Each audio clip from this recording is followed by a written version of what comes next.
Hi everybody, Matthias here. Today I'm going to talk about the process of creating my new album Time Lullaby, which is now available on Bandcamp and Spotify and should also soon be available on most other streaming platforms. So this album was created primarily with the OP-1 field, the original OP-1 and the 1010 Music BlueBox for effects and a little bit of multi-tracking. I obviously also imported these projects to DAW for the final mastering and also to make a little bit of a rearrangement and maybe add some effects and a little bit of symbols. So in this video I just want to talk a little bit about the pros and cons of using something like the OP-1 field or the OP-1 for creating music. The album is a lo-fi and chill album, as you can hear in the music in the background here, which is one of the tracks called OP-1. And the reason for choosing the OP-1 field and the OP-1 to create this album is because these devices are really geared, I feel that they are geared towards the lo-fi kind of vibe and sound. A really nice feature of the OP-1 field compared to the older OP-1 is that you have different tape decks on the OP-1 field, so you can choose to either work with a high fidelity Studio 4-track, which means that you have all the fidelity of the 32-bit audio engine, or you can choose to work with like a vintage 4-track, a Porta 4-track, which is like a tape cassette deck, which can give you a really gritty and noisy kind of sound. And with the Porta track and the vintage 4-track, with each additional layer that you record, you add a little bit of extra noise and grit to your recording, so that it really adds to that lo-fi vibe. And there's also this mini disc mode, or disc mini, but I didn't use the disc mini mode because I didn't feel that suited this chill out lo-fi release. So that's a really nice feature of the OP-1 field, that you can choose to have these different tape decks, which add the grit and the lo-fi quality to your recordings. Now the original OP-1 doesn't offer this kind of different tape decks, but the original OP-1 already has a kind of lo-fi quality to its sound engines. So some of the tracks were recorded on the OP-1 and some of the tracks were recorded on the newer OP-1 field. Okay, so an important aspect here when recording your music to the OP-1s, that's that you only have 4 tracks available. 4 stereo tracks on the OP-1 field and 4 mono tracks on the original OP-1. So you have to be a little bit careful how to plan your arrangements and instrumentation. And if you look at the typical arrangement like the title track Time Lullaby and see what kind of instruments I have on the different channels.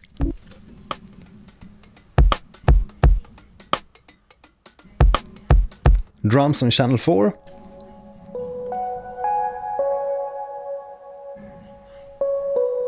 Melody on channel 3. A little bit of bass and pad on track 2. And the chords on track 1. When recording some of the tracks, like the title track Time Lullaby, I had the OP-1 field hooked up to the 1010 Music BlueBox to add additional delay and reverbs on certain parts of the tracks.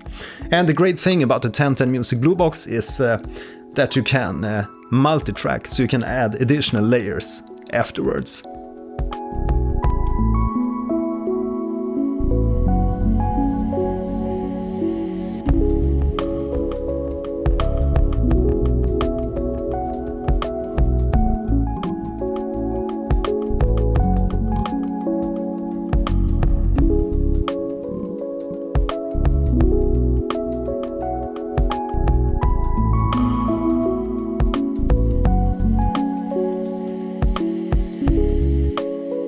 And then I record a few pauses with these different patterns that I prepared on the OP-1 or OP-1 field, and then record a performance into the BlueBox or directly into the DAW for further processing and a little bit of extra arrangement. The 1010 Music BlueBox records to micro SD card, so you need to take this out and insert it into your MacBook or whatever to import the audio files after you have them recorded on the BlueBox. And I would really appreciate if the developers added some kind of USB file transfer. I spoke all about this in my full review of the 1010 Music BlueBox. You can click the card up here if you want to watch the full review of the 1010 Music BlueBox. So the BlueBox for a little bit of extra delay and reverbs, but mostly I used the mud reverb on the OP-1 field, which is a really excellent reverb. Right, so now to my experience regarding working with multiple tape decks or projects on the OP-1 field. There's really one big downside here, because even if you switch between these different tape decks, like I load up another project here, then the mixer setting here would still be the same on all the different tape decks. I really wish that Teenage Engineering saved the mixer settings here with each tape deck, so if we switch tape deck, all these mixer settings will also change. Because now you have to remember, like, okay, that project had that kind of mixer setting, and adjust that when you switch the projects. So that's a really annoying bug, because I really feel that these mixer settings should be saved with the projects. And the same thing for the effects here. If I have the mother reverb activated and a little bit of effect there on some track, and I load up another track, then the mother reverb would still be here and with the same setting. So it would be great to have different settings here between the different projects.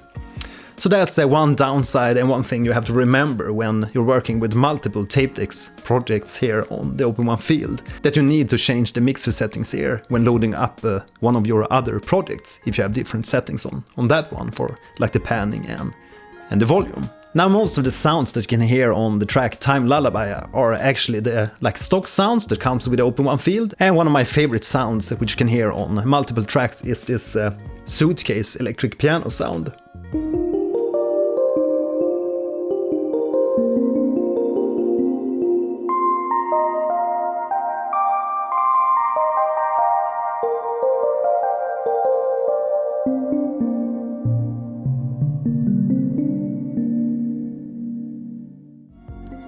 Which is just a super lush and a wonderful sound, especially when it's run through the mud reverb.